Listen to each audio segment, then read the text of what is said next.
Pagbilan nga po, Ano po sa inyo? halo-halo, isang timba. Eh kung ikaw kaya gumawa, Okay, fine.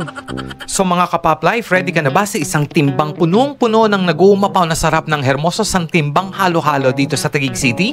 Dito lang yan, sa Gala-Gala, sarap-sarap!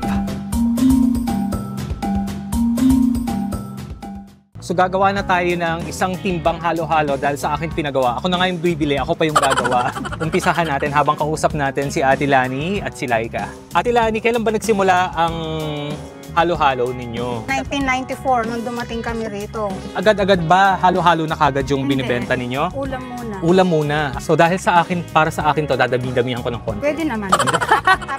Apat-apat. Ayan, apat-apat. Apat na piraso, apat na kutsara. Ang konti naman ng apat na piraso, no? Apat na kutsara. O sige. Hindi naman kayo nahirapan sa pagbibenta ng halo-halo. Marami na kagad ang bumili. Oo, kaya lang hindi ganito ka ano. Hindi ganito kadami. Oo. Dati ba, Kasi konti ilan lang na ba naman dating tayo. halo ninyo? Dalawa lang. Hindi. Siguro ano, 6. Anim. Tapos, ngayon, meron namang, nilagyan nyo naman, akala ko naman ako yung papaluin mo.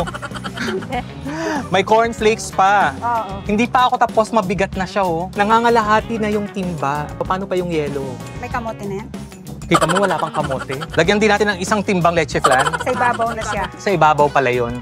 At alam nyo ba na umaabot pa sa 21 ang variety of ingredients nila sa kanilang halo-halo? Daig pa ang fruit salad pag Pasko. May kaong, nata de coco, makapuno, langka, ube, dried sweet beans. Ilan lang yan sa mga rekado maliban pa sa mga mainstay sa ating halo-halo tulad ng sago, gulaman, minatamis na saging, kamote, small beans. Naku, kayo na lang ang magbilang pagpunta nyo dito. Ito na nga ang kanilang sangtimbang halo-halo na sa halagang 149 pesos. Baka bukas mo pa maubos sa dami nito. Pero syempre, good for sharing na rin. Hindi mo matatawaran sa dami ng timpla dahil sa sabog ang iba't ibang lasa sa bawat kagat at nguya ng sangkaterbang halo-halo na to. Sobrang sulit, sobrang sarap. Kaya naman sina ate, dumayo pa talaga dito para lang matikman ang legendary halo-halo ng Hermoso. Maliban dyan, pinatikim din nila sa akin ang pinagmamalaki nilang avocado con yelo na talaga naman pagkasarap-sarap dahil apaw sa lasa ang freshness ng avocado at hindi gaano katamisan. 80 pesos lang yan.